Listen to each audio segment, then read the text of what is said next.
Hello, hello, good morning, and welcome to Journey to SEA 2024. This is Shelly Ann Edwards Barron, your creative writing specialist. I realize I kept you waiting a little bit this morning, just as I did last week, and that's because I'm like super excited about the programs that I'm doing in December, and I've been working on worksheets and different things. And I got really carried away on a worksheet this morning, working on plot. But we'll talk more about that a little bit later on. So, good morning, Malachi. Thank you for joining us today. Today's session, as the graphic showed, let me just bring up my um, schedule. We're working on accident reports today. So we're going to go through a little bit of insight with accident reports and a run through of what you can work on this week to get some really good insight and details with accident reports. And then for narratives, we're looking at winding up narratives, which would be completing the next three parts of the narratives, because right now we're looking at finishing up all the major discussion with narratives so that students can do some practice and get ready for drills in December. And we'll talk a lot more about that later on. Good morning, Gemma. Nice to have you joining us as well. So, all right. So here's what I want to talk about now. Today, we also have quite a few things to touch on with comprehension, because what happened every week in SEA Peaceful Approach, that's the Facebook group, on a Monday, I post a reminder that I'll be live on Tuesday, and I ask for questions. Now, I missed a couple questions last week. For some reason, it didn't post until I saw it, like, I think I saw it this weekend. So, we have some questions on report writing, which I'll touch on at the end of the report writing session. And there are some things I want to set as a reminder for the narratives. And then there are about two questions on comprehension, but they relate really to um, like to mood and giving the writer's opinion and the student's opinion about what the writer said. So we'll talk a little bit more about that. I know I touched on it before, but there's a lot that we can discuss. And I really want to make sure the information that I give is as clear and useful as possible so that you can actually act on it after the session. Come back, to revise if you need a reminder, but definitely I want you to be able to actually take action and study with your students or your children. So, all right, so let's get into the report writing, which is where I usually start because reports are, like I said, more structured, and therefore we're able to go through the reports in a more systematic way. Last week, we looked at incident reports and discussed the different kinds of incidents students can encounter. And, we looked at, I guess, a sort of guideline about what you can review and practice with students during the week. So now we're shifting to accident reports. And with accident reports, there are a couple things to note. So the first thing is, of course, a reminder that the difference between accident and incident is that an accident happens by chance. It's not something that is planned for. There are no intentions behind it. It just kind of happens, right? And so with accident reports now, what we want students to recognize is how accidents can take place. So we would have already gone through this, but remember, we're going a couple steps forward, couple steps back. We're repeating and revising as we go. And sometimes we introduce new concepts, sometimes we reinforce the concepts that are already known, but it's a constant repetition to get students to remember.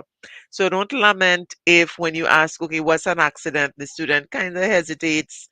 It's okay. That's why we're doing the reinforcement. That's why we're revising at this point so that we could review and tap into the skills that they already know so that they can practice the accident reports. Now, with accidents, we want to distinguish between two general kinds of accidents. Now, of course, as I said, accident reports are written on situations where something happens, there is some harm or damage, and it wasn't planned, it was, really happening by chance. Now, with this harm and damage, we have two groups of, um, I guess, reactions. We have damage to property, and then we have damage or harm to an individual. So, damage or harm to property, damage or harm to an individual. And it's really a good idea to have students sort of brainstorm the differences between these two and make a list of the kinds of injuries a person might get, and then make a list of the kinds of damage that could occur with property, because having that kind of foundation really would give students the opportunity to gather information and develop their report effectively. So let's say for damage um, to property, we're looking at maybe things being soiled. So let's say bags and um, you know, I say classrooms or different places being dirtied, soiled, really kind of like defaced in that sense. Um, and so that's one kind of damage to property we could look at. Also, with damage to property, things get broken. So we could look at different things getting broken. We can also look at, in this case, with, things being, I guess, anything being scratched or bent or anything like that, that would come under damage to property. So like if, let's say, a teacher's car was vandalized, somebody, slashed the tires or, scraped one of the doors or, spray painted it or something like that, we're looking at, so the spray painting could be considered soiling it. So like we're dirtying it with spraying paint, and the scratch or the slashing tires could be considered damage, something being broken or, affected in that kind of physical way. So that's on the accidents, in terms of if we have like, so that if somebody spray paints or something, so that would actually be incident. But if something spills on it, that's what I was working for. So let me back up. Yeah, I tell you this morning, um, I was so okay. So let me pause a little bit, right? So this morning I was working on a worksheet for deciphering plot and working out a quick format for plot. And I realized that with my students, most of them, they know the plot development, and they now that we're practicing and we're doing the quick planning, they're having some difficulty, remembering how to do that. So I was creating a worksheet for that, and that was on my mind more than anything else this morning. So I'm sort of now getting into this like, oh boy, I have this life to do today to share all these exciting things with you. So yeah. All right. So that's out of my system now. Let's back up a little bit. We're dealing with accident reports today, and we're looking at two kinds of accidents: damage to property, damage to individuals. Right? So I'm just repeating to make sure it's clear because I went off on a tangent just now. So accidents, damage to people or property, two types of accidents. We have the damage to people, damage to property. When we're working with damage to property can happen in one or two ways, in the sense that property could be soiled or dirtied, or it could be broken or, changed in some kind of way. And the reason we want to go through all this kind of detail, and that's really mainly for you as teachers and parents, the reason I'm going into all of that is so that you can guide students into understanding what would constitute damage, or harm. And this is something that they really do need to understand. Because when it comes to going through the details of how these things happened, then if they understand what is going on, it'll be a little easier for them to come up with the ideas and this step by step. Because remember, we're working with the 5 paragraph structure.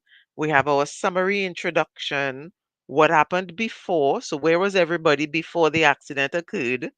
The accident itself, how people reacted immediately after the accident, and then what are the outcomes and consequences of the accident. And that's why we have the 5 paragraph and the 5 paragraph structure when it comes to accidents.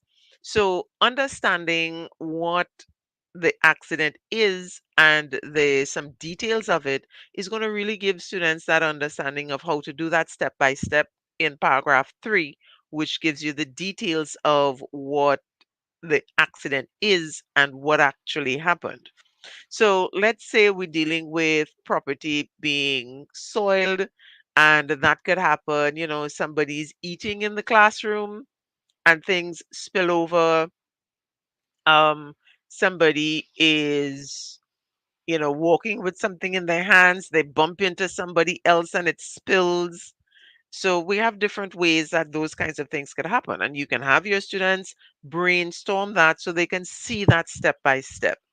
If we're talking about injury takes that a little bit further, and there is some kind of harm or damage, physical damage taking place. So then, injury, what types of injury can students encounter? So we can have maybe broken limbs, we can have bruises, um, we can have, I guess that's generally what you can get, especially in a school environment. Broken limbs. So something could get broken like an arm or a leg. Um, and then we can have bruises, like a bump on the forehead or something like that. So we do have those kinds of injuries. And when it comes to like property, somebody walks into children playing in the car park at school, the ball hits a teacher's car. You can have a dented door, you can have a broken windshield, you can have a broken window. Um, Children playing in the classroom, broken light bulbs. That was actually one of the prompts for reports in, I think, either 2019 or 2022 when reports were done. One of those reports had something about, children playing in the classroom and then a broken light bulb. So, things like that.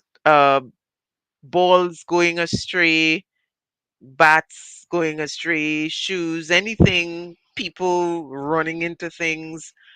All of these are ways that injury and damage could happen. So, in exploring accident reports, we're starting with the definition, what it is, and we know it's similar to incidents, but with the case of the accident, it wasn't planned. And then you brainstorm, how could something like this happen and not be planned? And so we brainstorm that so that we can understand exactly some details. And then we look at the differences. So we have damage or harm to person, damage or harm to individual, and then we look at what the details are that would create these situations.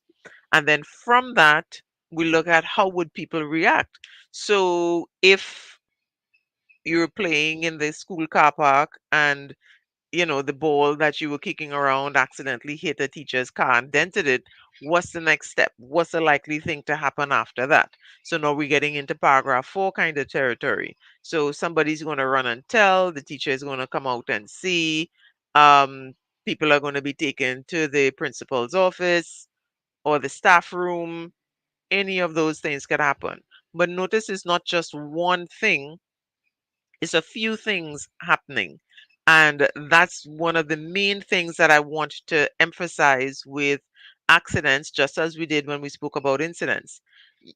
When things happen, we want like a step by step in terms of behavior and responses. We don't want generalizations or, Um, Students were reprimanded. How? What exactly was done? Um, Students were punished. How? What exactly was done? A student was injured. What exactly was the injury? How exactly was it done? So we're really breaking it down to the kinds of details that someone could probably close their eyes and imagine this happened first, this happened next, and then this came as a result. But you aren't telling them it's a result. You're just giving them exactly what you saw and exactly what you observed. So for this week, with the report writing, you're doing pretty much the same thing that you did last week with incidents, but you're focusing on accidents. And focusing on accidents means understanding the different types of accidents students can encounter, the different responses, how the accidents came into being, like step by step. And you really want to guide your students or children into like a three-step thing. So in the case of the ball hitting the car, then what would be three steps? So we'd start in paragraph 2, playing in the car park. Who is playing in the car park? What is the game being played? And what is actually happening? So, three students in the car park kicking a football back to each other, kind of thing. And that's what's happening. And what time is it? It's lunchtime. So, other people are playing around. We are there. And if you are participating, you're part of the three. If you're not, maybe you're on the side chatting with a friend after you had your lunch. So all of that, paragraph 2. Paragraph 3, how does the ball get to the car and hit it, and what happens? So one student maybe kicked the ball out of reach of the other student, and so when the other student gets the ball, they do the same thing. They try to kick it out of reach, and the student misses, and the ball rolls into the car, and you hear a noise when the ball collides with the car. Now, one word of caution. In my explanation just now, I used the word try. That is something that you have to be really careful of using when you're dealing with reports. It is so natural that we talk about people try to do this and they try to do that and so on. So natural that it happened with me. I just said it. The student tried to kick the ball out of reach because that's what we think is happening, because we are making an assumption and sharing our opinion about what we think the other person is doing. And that is so natural in our everyday conversation. It happens all the time. But because students were taught and should be reminded that you cannot know what's going on in someone's head, we pause at that word try and we change it. Because if I say the student tried to kick it out of reach, unless they said it out loud, I don't know. I'm making an assumption, right? So I could say, if I want to say that, I could say when the second student got the ball, they indicated that they were going to kick it as hard as possible to see if the other student would still get it. If they said it out loud, then I can use reported speech and include that in my report. If they did not say anything out loud, then I can't. But here's the beauty of our SEA reports. We're making it all up. So we could decide that we want somebody to say something, and that way we get to include that kind of information. So just try to avoid, and here we go with the word try. So avoid using the word try, because what it suggests is that you know what the other person was thinking, and that is not something you can report because it's not observable. You can only observe actions and what people said. So put it in speech and use it as reported speech. Right? So that's just a reminder there when we're dealing with reports. All right, so let's do a little recap on what we've covered so far. Accident reports, you're starting with a refresher on what the report is, what is an accident. We're recognizing that there are two different categories of accidents, people and um, property, so harm to people or property. We're also looking at brainstorming a list of different things that could happen that could create harm to people or property that could be accidental. We're also thinking of situations, right? So we have vehicular accidents, we have accidents at school, we have accidents at home. Those are all within range. So we want to make a short list of that. And then we want to look at the different steps or stages that could take place for the accident to actually happen. And then we're looking at people's reactions. How do people react? What is the next step? Does somebody run and call for help? And when the help comes, what does the help do and what's the next stage? And then finally, outcomes and consequences. What we will be looking at for outcomes and consequences would be what changes were made as a result of the accident. So let's say student kicks the ball, damages a teacher's car, then that happens during the lunchtime. Most schools, there's afternoon when students, so we group after lunch. It could be done right then immediately. An announcement is made.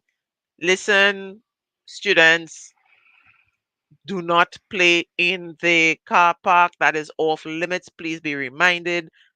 That happens all the time. Students are reminded of things like that. Or it could happen at the end of school day where the announcement was made, but my recommendation is as soon as possible. So as soon as the lunch period has ended, go to the announcement because most times the bell rings, everybody gathers, there's an after lunch sort of process to get students back to class. We can have an announcement during that time.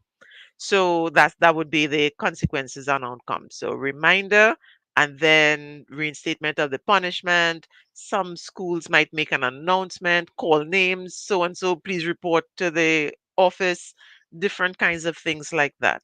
So when it comes to um, the reporting of the outcomes and so on, and in fact, all the details of the report, your number one concern is how did I get this information? Right? I'm typing that up so that I could put it on screen because that is one of those super important things. I've seen students, they include all kinds of details, things about what happened at the hospital. I mean, but you're at school. How did you end up at the hospital to know what the doctor said and all those things? When the ambulance took the student to the hospital, they talk about things that happened on the ambulance. If you're not there, how do you know? I've seen where students talk about conversations between principals and parents. How do you know? Were you there to overhear this? So, that number one concern, how did I get this information? While you're brainstorming and you're putting in all these notes and gathering ideas on all these different kinds of accidents, your number one concern, how did I get this information? Where was I? How was I privileged to know all of these things? Because remember, you're reporting on what you observed. That's the idea. You're reporting on what you observed, and therefore it has to be out there for you to observe. So, where were you to be able to observe these things? That absolutely has to be made clear, right? So, definitely pay attention to that. So, that's it with accident reports. And the idea is that you are brainstorming different types of accidents, recognizing harm to person, harm to property, and we have different levels, and then outcomes, reactions, and those types of things. So I got two questions on reporting. reports. Let me just bring that up. Um, and the questions are these. Do transition words have to come only at the beginning of new paragraphs? It's question one. Question two, do you always have to include how you, the writer, are involved? Example, I state your name, was at the scene and asked to write a report for, and name who the report is going to. All right, so let's work on the first question, which is the transition words. Now, if you've been following these lives, you know I prefer transition phrases and not necessarily transition words, although both need to be used. I do recommend transition phrases at the beginning of sentences, at the beginning of the paragraphs, sorry, and that would be from paragraph 2, paragraph 3, 4, and 5. Those you would put transition phrases. And technically, if you begin your paragraph one on such and such date, you could consider that a time phrase and also be a transition phrase. So I prefer um, transition phrases at the beginning of paragraphs, and um, for the rest of the report, you can use a combination of phrases and words. So, to answer the question directly, and I see somebody beat me to it in the comments. Um, to answer the question directly, do transition words have to come only at the beginning of new paragraphs? No, transition words should not be at the beginning only. You want transition words and phrases throughout the report. So you begin the paragraph with a transition because that's the best way to ease readers into the concept that you're moving to. I do recommend that you have at least one other transition word or phrase within the paragraph. Depending on how many sentences you write, one other would be enough because you don't want every sentence to begin with a transition. Students can get carried away with transitions because they do help, but you don't want them to have every sentence beginning with a transition. So I would say beginning of the paragraph and one other place in the paragraph itself. So you get about two per paragraph. And that's definitely with paragraphs 2, 3, 4, and 5. You get about two per paragraph. And that's a good spread. The students could memorize what they want to put in, what types of transitions they want to use. But like I said, I recommend transition phrases at the beginning of the paragraph. All right. So question 2, do you always have to include how you, the writer, are involved and give your name and indicate who the report is going to? So the answer to that one is no. You do not always have to give how you were involved. That depends on the prompt. Most prompts would say you were, and that's when you would know, yeah, I was involved. Um, with the report, you can actually sort of be just a straight observer and you state what you observed, and that's fine. You are the one giving the report, so they would know that you were there. But if you want to, you can, and sometimes it helps some students to really do that, to state, well, I observed such and such. You don't always have to say who the report is going to. That is a preference. Many teachers advise that. And again, it's useful for some students to have that structure because it helps them keep that formal tone, but it's not absolutely necessary. And I go to the reference, which is the um, frequently asked questions about report writing. If you don't already have a copy of that, definitely go to SEA Peaceful Approach, look in the files section, it is there. If you want a copy and you're not in that group, WhatsApp me. I haven't put it up on my website yet. I do need to get it up.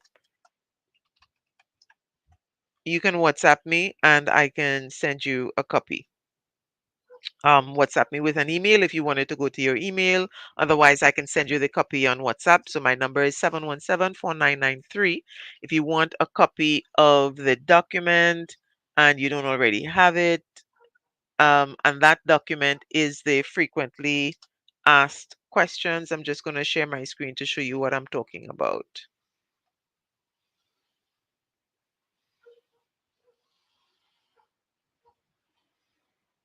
All right, so that's this document, frequently asked questions, report writing for SEA.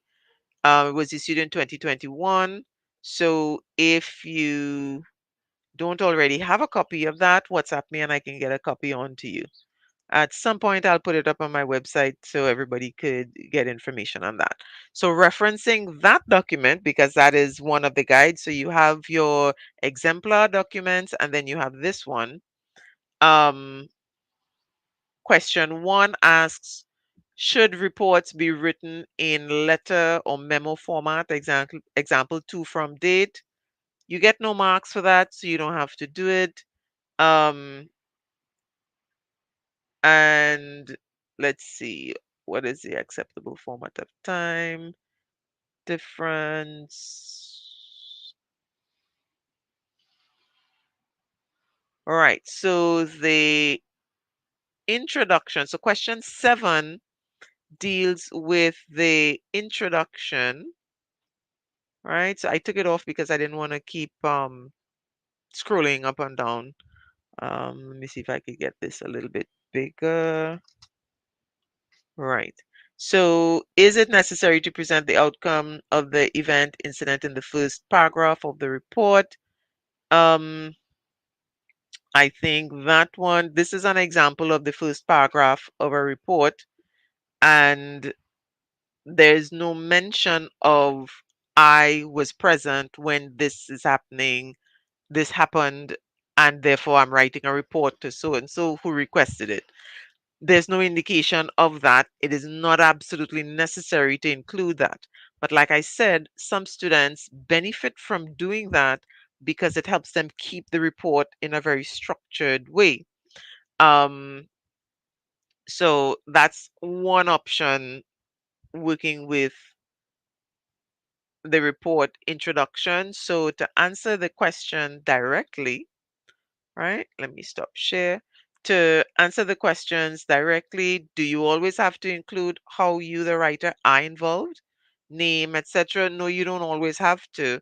Let the prompt be your guide. If the prompt says you participated in a spelling competition which you won, and write a report to your principal about it, you absolutely have to include yourself because the prompt said that you participated and you won. So you absolutely have to include yourself.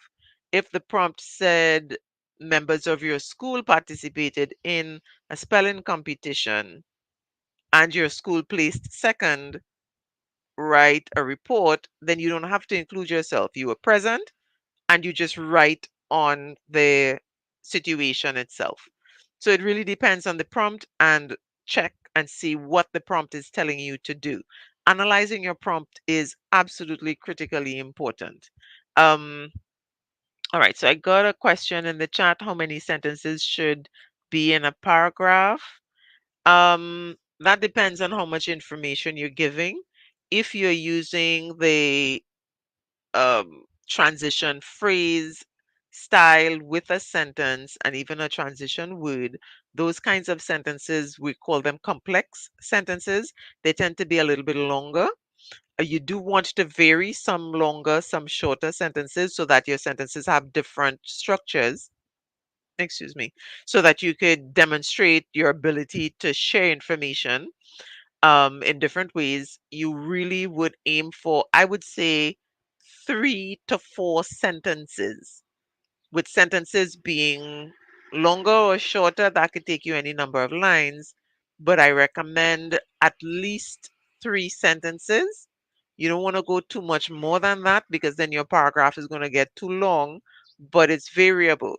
So when I say three sentences, so your first sentence would be the transition into that paragraph. Your second sentence adds in some details, and your third sentence closes off. So for students who are struggling with, you know, getting information structured properly into a paragraph, start them off with three sentences, and then as they develop and they get more details, they may want to add more information, and then they can add a couple of sentences or two. That's fine, but I recommend minimum three sentences. Your transition into the paragraph, one sentence with details, and one sentence closing off that section, right? So that's my recommendation. There is no stipulation in terms of length or anything with the Ministry of Education. What they are looking for and what the examiners are looking for would be complete content.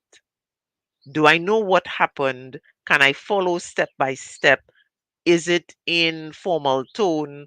That's what they're looking for. So not necessarily length, but you do have to have a beginning, middle, and end. So we're thinking minimum three paragraphs, minimum three sentences per paragraph. So you do a beginning, middle, end in your paragraph as well. So that's like just a general guideline, but it's not a hard and fast rule. It really depends on the student and how comfortable the student is with writing and how quickly the student can present the information.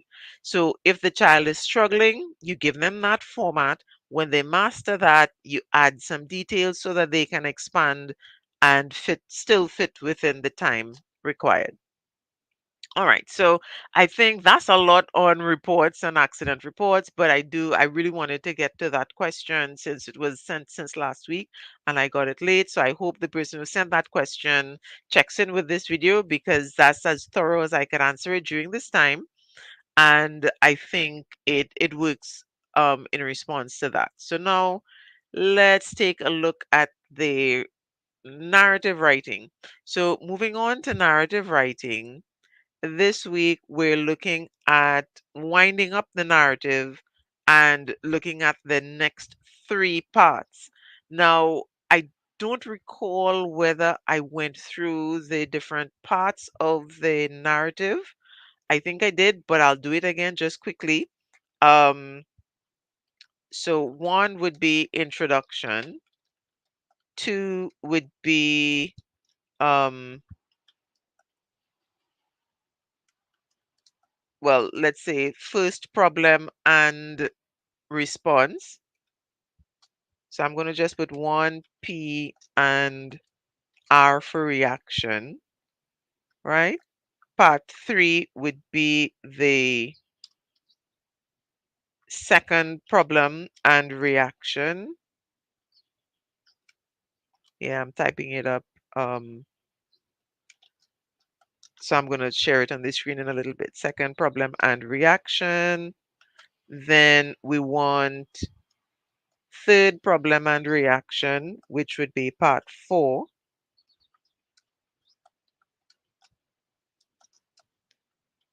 And then after that, we want the intervention. So part 5 would be intervention and climax. And then part 6 would be the reaction to climax and the lesson. All right, so let's see how that looks. I'm trying to do it in abbreviations because I don't know how all of it would fit on the screen, but let's see how that goes. Let me see how that looks. Hmm, okay, yeah. Maybe you can decipher that. I'll repeat it. I put letters only. Maybe I should have tried you know, spreading it out a little bit more, but let me know. So part 1 would be introduction. Part 2 would be the first problem and reaction to that first problem. Part 3 would be second problem and reaction to that second problem. Part 4 is the third problem and reaction to that third problem. Part 5 would be the intervention and climax. So the I is for intervention, C for climax. And then part 6 would be the reaction to the climax and the lesson learned, which would come in your new normal, in your resolution.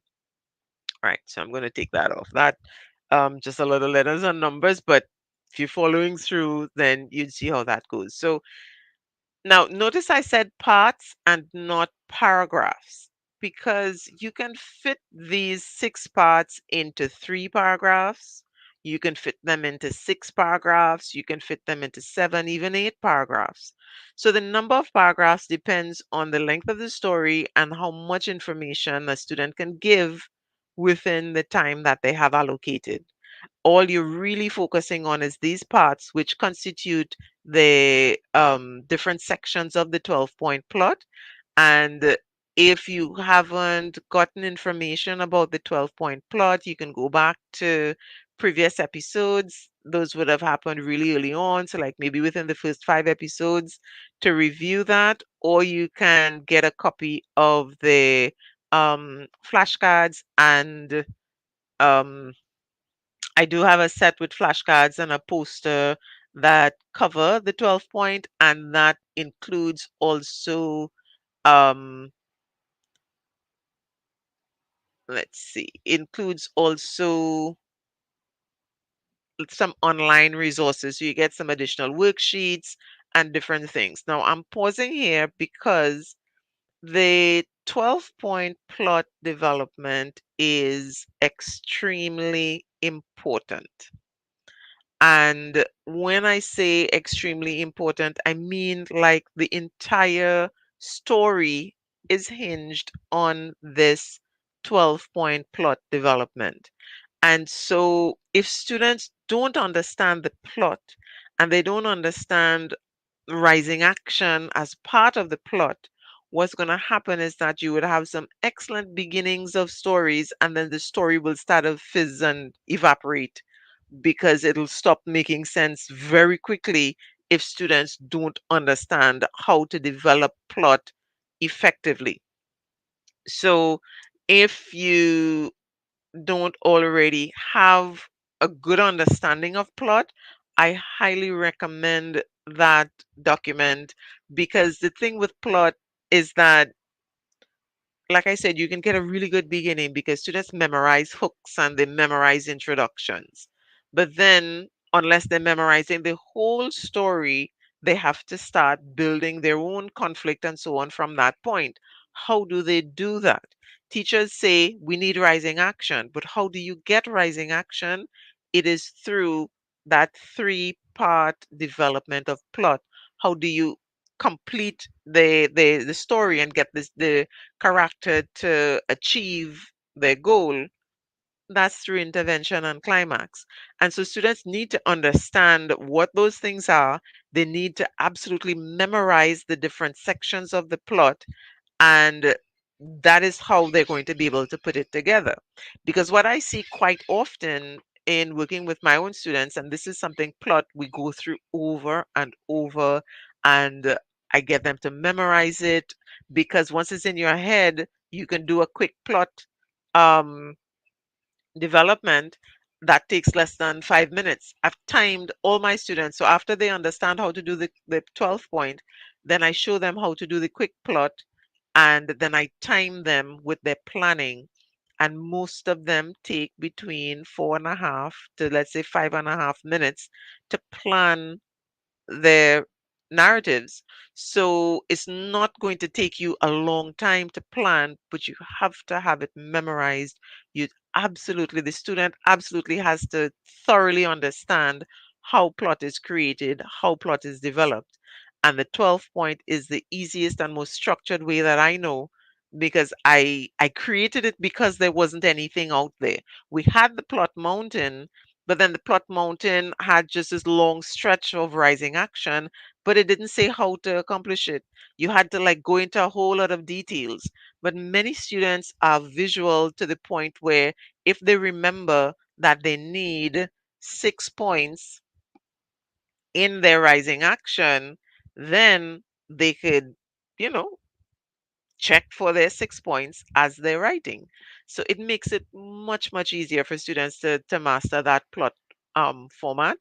and get to understanding the plot development. So when a student writes the first three parts, what they're doing is introducing characters and beginning rising action.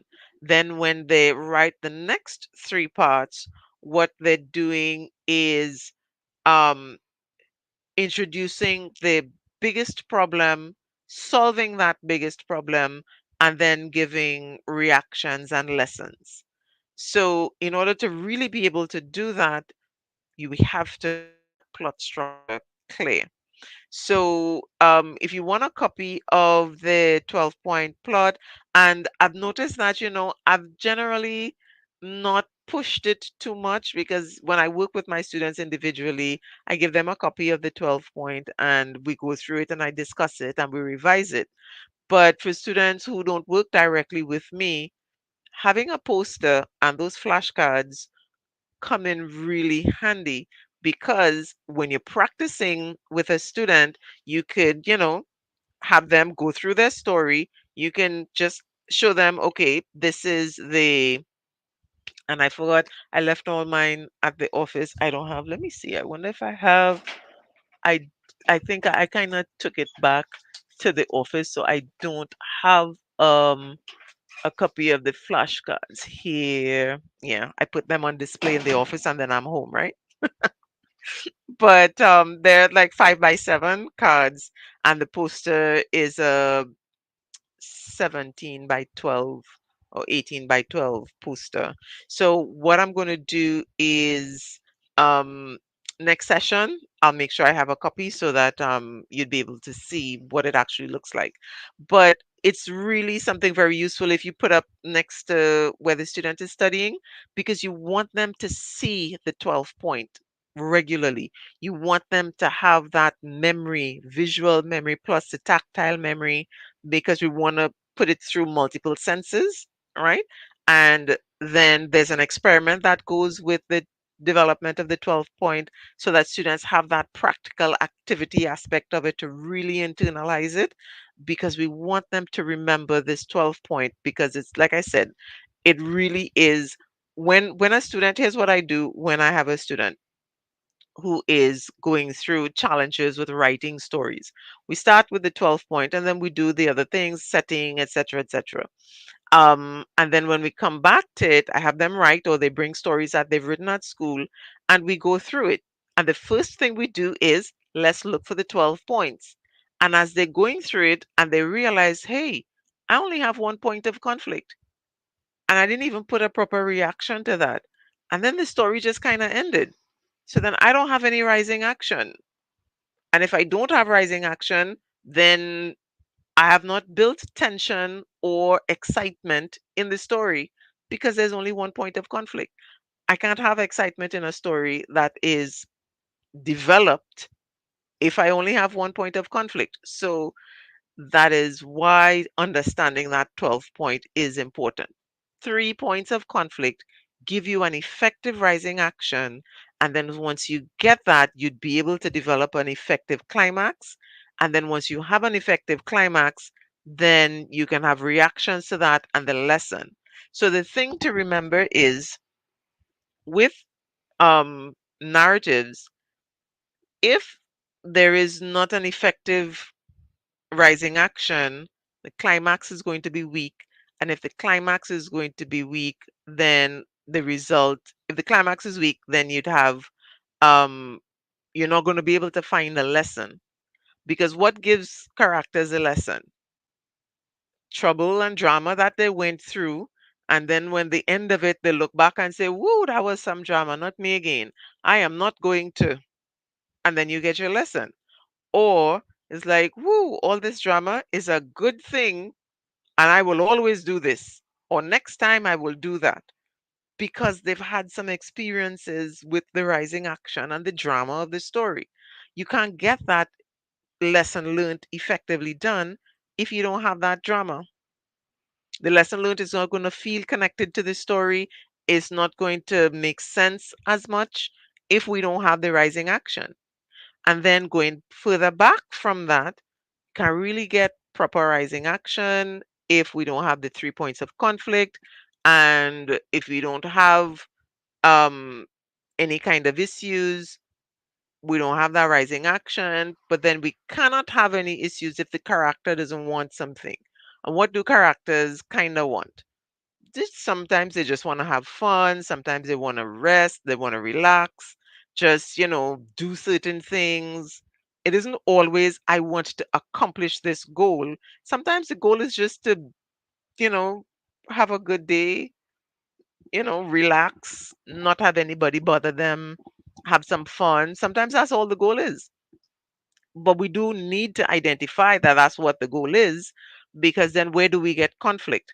Conflict comes from something interrupting or trying to interfere with our goal. So we need to have a goal. And then how do you guide your students into figuring out conflict? Well, okay. So if all I want to do is to play hide and seek with my friends and have some fun, what is something that could happen that could give me a problem with that? And then you brainstorm and you think about the different kinds of conflict: character versus character, character versus nature, character versus self. And we have about six of them. So you know those. And then you're thinking, we're playing and having fun, hide and seek.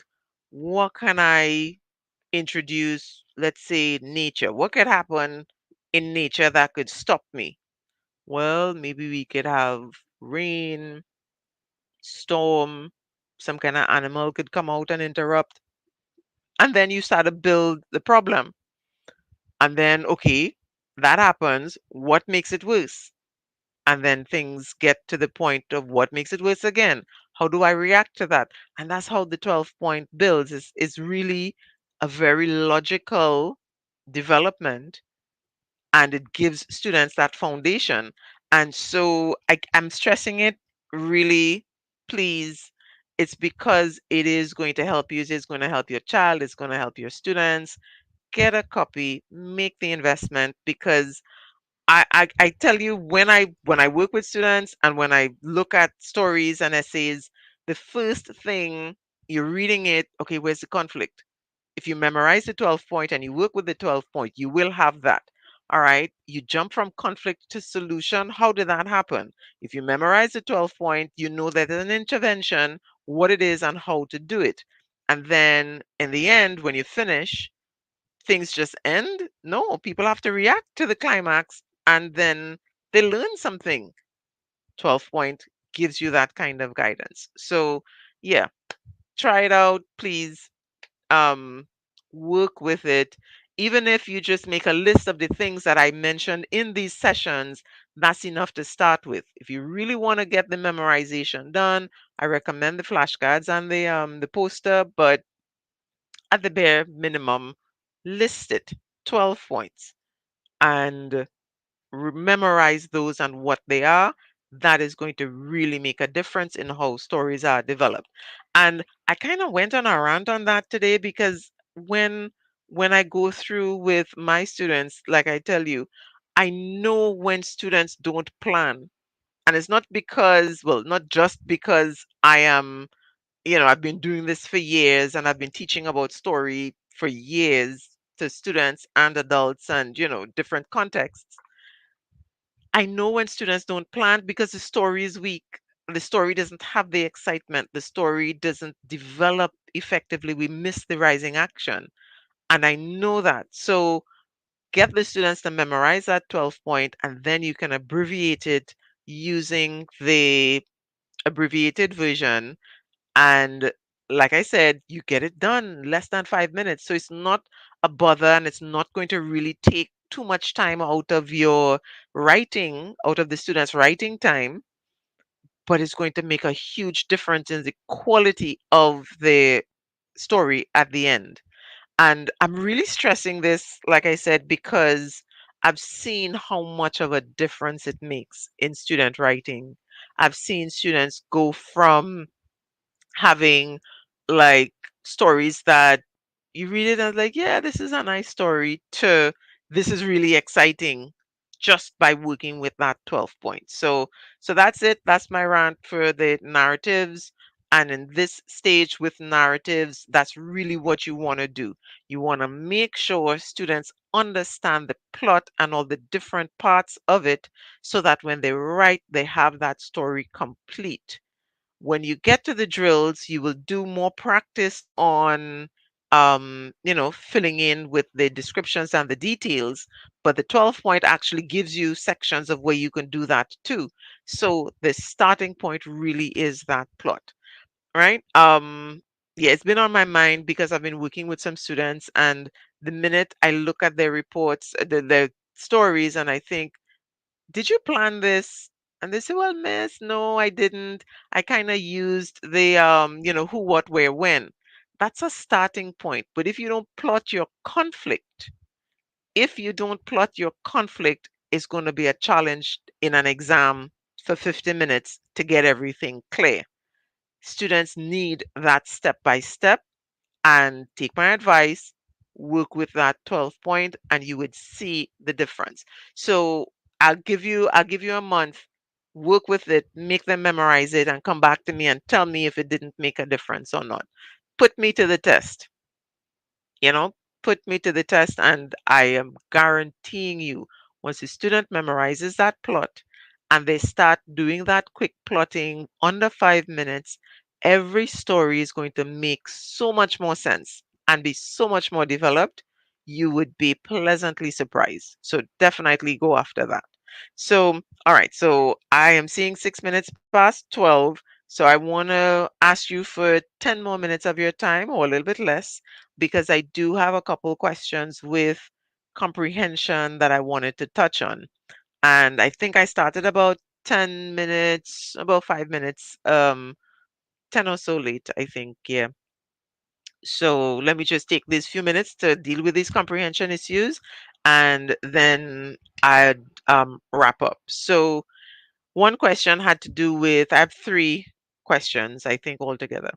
When the question asks what is mood or quality, writer conveys or sets and give reason for answer, are they still required to answer in full sentences? Um, we dealt with this. Somebody asked a question similar to this in SEA Peacefield, and I gave a response.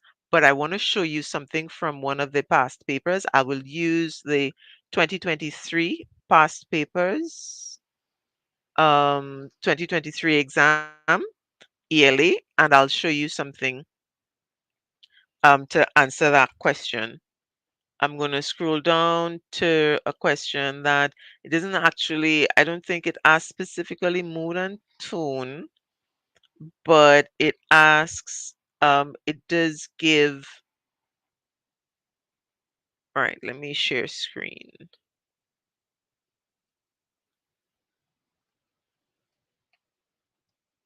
All right, so I think I have to make this a little bit bigger. Right, so that you should be able to see that. So what I understand from that question is, when you get like a question like this, where you have sections, do you still have to give a complete sentence response for your answer? Now, in a case like this, especially this first one, list two items mentioned in the story that the boys needed for their plan. Item one, you state the item. Item two, you state the item. There's no necessary requirement to say item one is, it'll be redundant and repetitious because um, item one is already labeled here. Your next step is to provide the answer. In question 20, however, identify the figure of speech in line. The fur on his back stood up straight like the needles on a porcupine. Then your response should be in a complete sentence. But you don't have to write out the whole thing. Your abbreviated sentence would be, um, the figure of speech in that line is, and then you give the answer. And in this case, that is a simile because we have like, and we're comparing the hair on his back standing up with the needles of a porcupine. So that's a simile. So your answer would be um, the figure of speech in that line is simile. And that's it. So a complete sentence, simple sentence, quickly done so that the student can move on. Now, if you get a question again like this, um, give the meaning of the following words in the passage. Scald, this word means, and you give the meaning. Evidence, this word means, and you give the meaning. Simply put. Let's see if we have. Right. So in this case, what kind of person is Chen? Give one detail from the passage to support your answer. So the first two lines ask you to say what kind of person he is. So Chen is, and you give a complete sentence. The detail, and then you say in line so and then you give the information. So this one, while you do have details and it's separated, you need the complete sentence for your answers to make sense. So I hope that's answering that question, because I know we're looking at, okay, getting students to answer quickly but effectively. How do you do that? Unfortunately, it depends on the question. Some questions, like they give details and they say item one, item two, you give the details. You don't have to give a sentence that says item one because it's already there for you.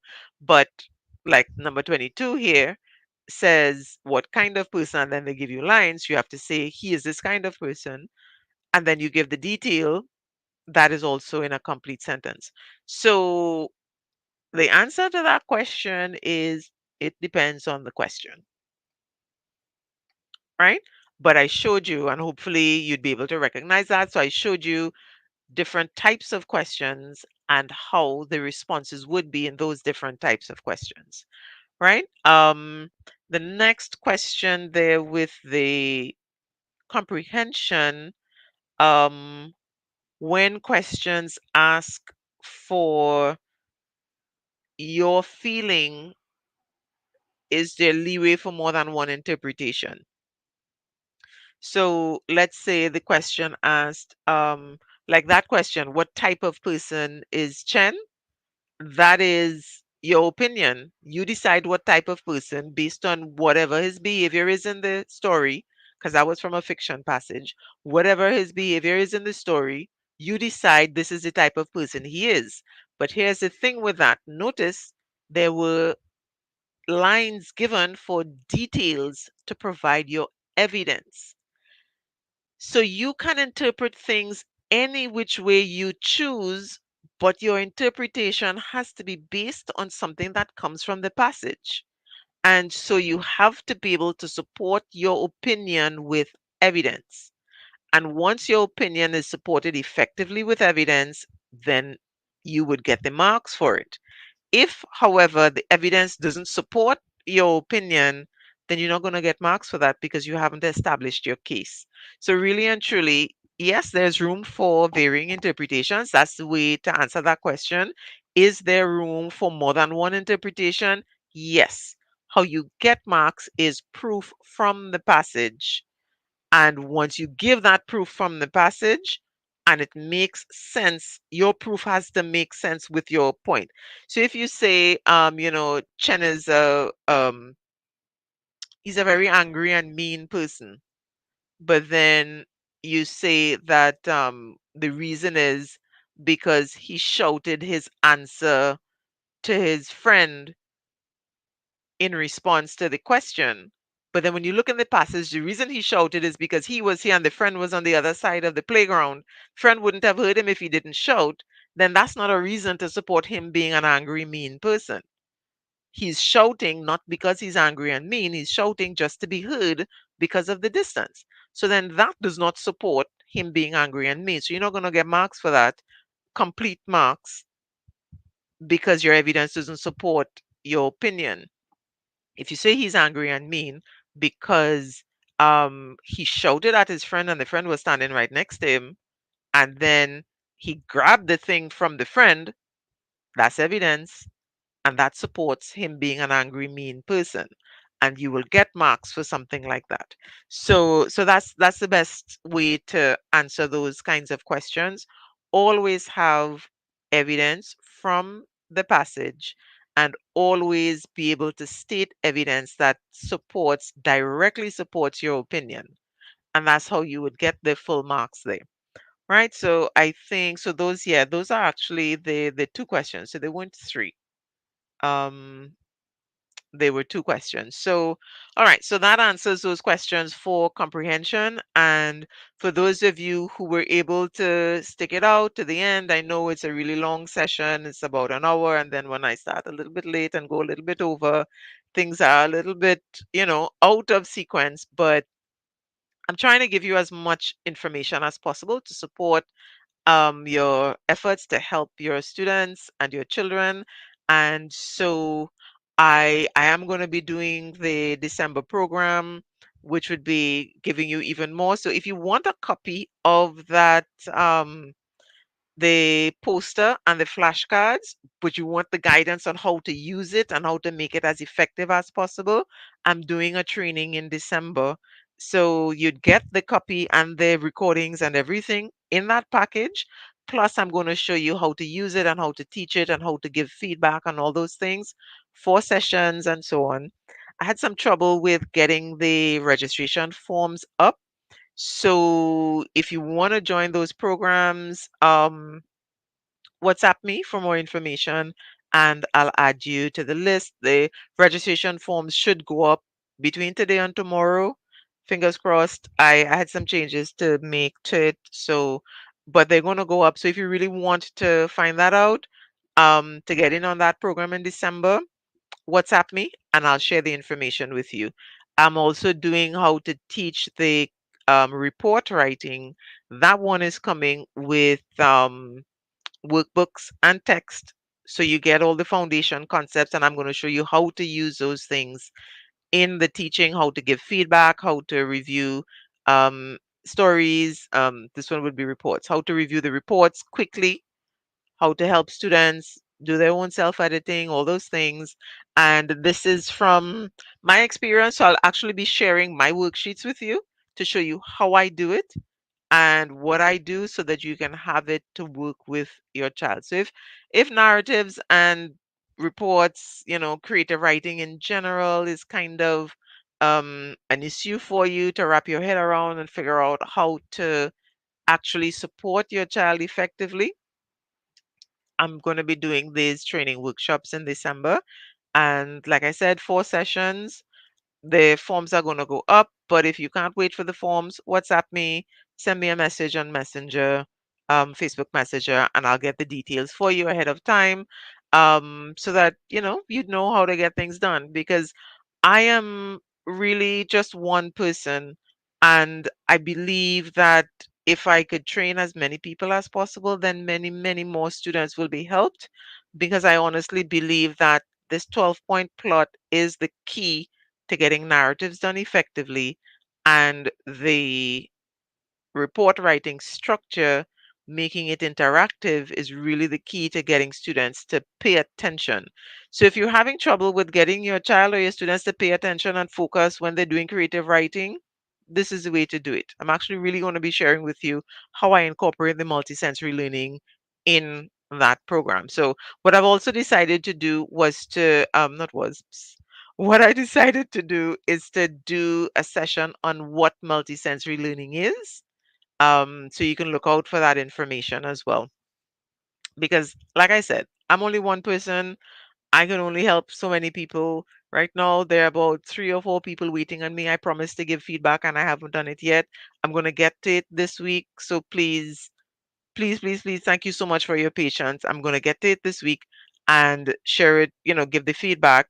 I really want to train as many parents and teachers as possible so that you guys would be able to really, really support students with the creative writing. So reach out and we would get to that. So thank you so much for those of you who are able to stick it out, like I said, down to the end. So happy that you're able to, get this far. Thank you. Remember, send me your questions. I will be answering them during the lives. Ask anything you need, once I could give you the support, that's what I'm here for. Okay? So have a wonderful rest of today. Thank you so much for joining me. And I'll see you next week, hopefully on time because I won't get carried away doing worksheets. All right? Take care. Bye bye.